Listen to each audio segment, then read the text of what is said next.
it is kind of wild that like Alec Baldwin gets clapped on this.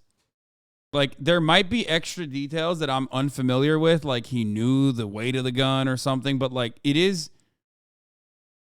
like it's not his fault as the person who probably had no idea that the gun had like a real bullet in it. As an executive producer, he bears some level of responsibility, but I don't know. Like he bears a level of responsibility because like he bears a level of responsibility on everything that happens on the work site because you're like technically the boss of everyone. So the conditions that on that work site are still technically conditions that he has control over. Do you feel guilt? No. I feel that there is. I feel that someone is responsible for what happened, and I can't say who that is, but I know it's not me. Months after the incident, Baldwin told our George Stephanopoulos that he did not pull the trigger. It wasn't in the script for the trigger to be pulled. Well, the trigger wasn't pulled. I didn't pull the trigger. Prosecutors say otherwise. What? The trigger had to have been pulled. Wait, what? Bro, what the is going on? If I recall correctly, after working on film sets, every person who handles a gun, including the actor, is supposed to check it individually, so it gets checked at every step. These are industry protocols, but it is still surprising to me that he's charged. Wait. Several ATSA crew members on the New Mexico set of the Western Rust, where cinematographer Helena Hutchins was killed on Thursday by a prop gun shot by Alec Baldwin, reportedly quit the production because they felt producers were not following safety guidelines, according to numerous reports. Rust began shooting in October 6. The safety issues that several crew members walked off the set for was over gun safety procedures, other safety issues, and COVID protocols not being followed. Other safety issues, which meant crew members had to go for much longer treks back and forth for cheaper hotels. I remember that stuff. That literally leads them to have less downtime, less time to sleep. More mistakes happen in that process. The production had also allegedly refused to pay for hotel rooms in pricey Santa Fe, asking some crew members to stay in Albuquerque instead, a 1-hour drive from the ranch. That's huge because that cuts 2 extra hours from your sleep time. This is profoundly important. This is like a big deal as it pertains to this issue, okay? This is a big deal. This is something that I covered, something that I talked about at the time, as I recall, okay? Hutchins and Steadicam operator were the only original crew members who remained in the camera and electrical departments, and the other positions have been replaced with non-union members, according to a source with knowledge of the situation. Okay, so they did hire scabs.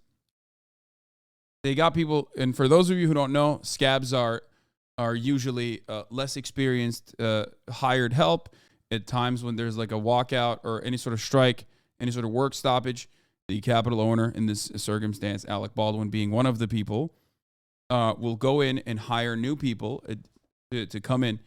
Oftentimes, they're not as experienced. Oftentimes, they don't have enough time to understand the severity of the situation. Accidents can happen. If we're talking about guns being used on the work site, this kind of accident is even more likely and even more costly. A crew member said that there had already been other prop gun misfires before Thursday's fatal accident. There have also been social media reports from people identifying themselves as members of the Rust crew that claim the production was poorly funded and lacked sufficient oversight. The Rust producers released a statement Friday saying they were not aware of the complaints, but would conduct an internal review of the procedures. The safety of our cast and crew is top priority. Ironic. We will continue to cooperate with the Santa Fe authorities in their investigation and offer mental health services to the cast and crew in this tragic time. The New Mexico Occupational Health and Safety Bureau released a statement saying it's investigating the incident. And they learned through the New Mexico Film Office of a workplace fatality and an injury to a second person that occurred during filming of a movie set in Santa Fe County. And the OHSB is investigating the incident in coordination with law enforcement, the employer, and employees. No additional information will be released at the time. Yes, this example is one I cite often when talking about scabs. John Deere tried hiring scab workers and immediately had a tractor crash in its plant. John Deere had a work stoppage. UAW was on strike at this facility, and they brought in front office people. They brought in front office people and other scabs to come in and do the heavy machinery work, and they did not know how to control the machinery, and they had a bunch of workplace accidents. Okay? The owner of that business, do I think he is morally responsible for the events that took place? I do. Okay? Do I believe that a court system in the United States of America would charge a business owner, like a capital owner in that process? I don't think so. Now, are there additional steps that Alec Baldwin was supposed to take, like checking the gun himself? I don't know if he's supposed to check the gun and he didn't check the gun. If it was a scene where he was not supposed to fire the gun, does that mean he's criminally liable? I don't know. Does that make sense? Because in a situation where, like, it's clearly defined that when you have a gun on set, okay, even if it has a blank in it, you're supposed to check the gun. Whether it's a scene that has a gunfire in it or not, then Alec Baldwin is liable, criminally liable. Okay?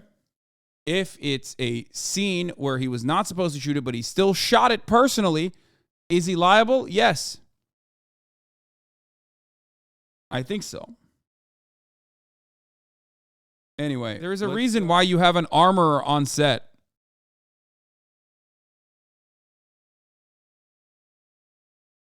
Like, I don't think that as an actor, he is supposed to. If we're operating as though he's just an actor, like, what does he know? Does he know the difference between blanks versus real bullets? Can you tell the difference between a blank and a real bullet immediately, especially if it's inside of a revolver, without unloading the gun and then putting it back in, putting the bullets back in piece by piece? You can't. You literally can't unless you are turning the barrel around, or if you take the bullets out and then put it back in.